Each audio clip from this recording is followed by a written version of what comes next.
प्रिया जो जोबन अंदर में लही वियो मूंखे त सफ़ा बेकरार करे छॾियो अथई। नांदेरी बस्तीअ में चोॾीअ जो चंड कीअं घुरियो आहे?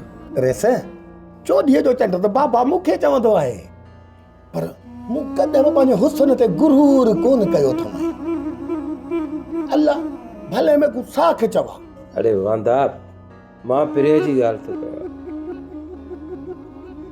छा हू चोॾीअ जो चंड मुंहिंजी ज़िंदगीअ में रोशनी नथो करे सघे?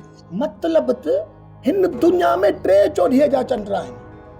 हिकिड़ा त तेरे अॻु वेठा या ॿिया मादी चंड, मतलब त पिर ॿिया उहो चंड जेके सॼे आसमान को चमकांदा आहिनि। चमचांदी दुआ न।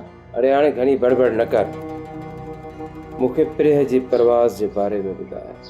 रेस बड़बड़ वाके हूंदी अजाई आहे, पर यार पिर मलूक जी धीआ ऐं बशूअ जी मंगा। अच्छा, प्रिया मंगियल आहे? मंगियल त आहे बशूअ जी मंगा, पर मलूक बशूअ खे संग बाबा कोन थो ॾे। ख़बर तो छा आहे, बशू सॼो ॾींहुं नशा पता करे किरियो पियो आहे, पोइ उन खे उञाणींदा संग केॾूं ॾेसी चमचांदी तूं आ न। वारस तूं छाईं?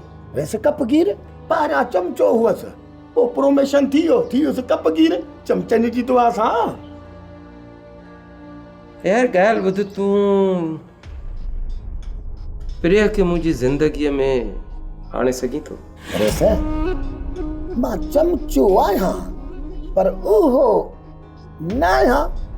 पर मतलब ॿी ॻाल्हि त पैसो इंसान खे करे बि विझंदो आहे।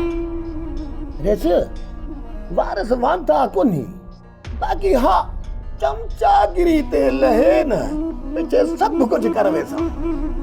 मलूक ऐं सुल्तान उहे ॾिंगे माण्हू आहिनि न साईं। उन ई ॾे होंदे तुसां त पिर ॾेई देख बि नहीं सघंदो।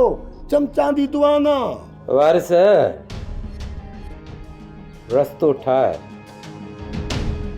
तूं मुंहिंजो कमु कर, बाक़ी मां तोखे ईअं सफ़ा माला माल करे छॾींदुमि। रेस वॾा वाट में ॿुधांदा पई, बाक़ी कम अपना आप तूं करी। इहो अथई पशु जेको उहो आहे वॾो लालची।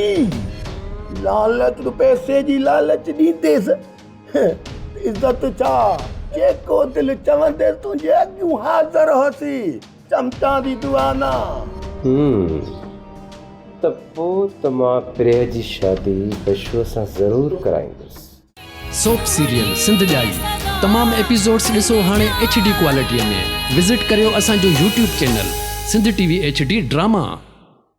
सब्सक्राइब कयो असांजो official YouTube channel Sindh TV HD drama ऐं वधीक अपडेट लाइ बेल आइकन खे क्लिक करियो।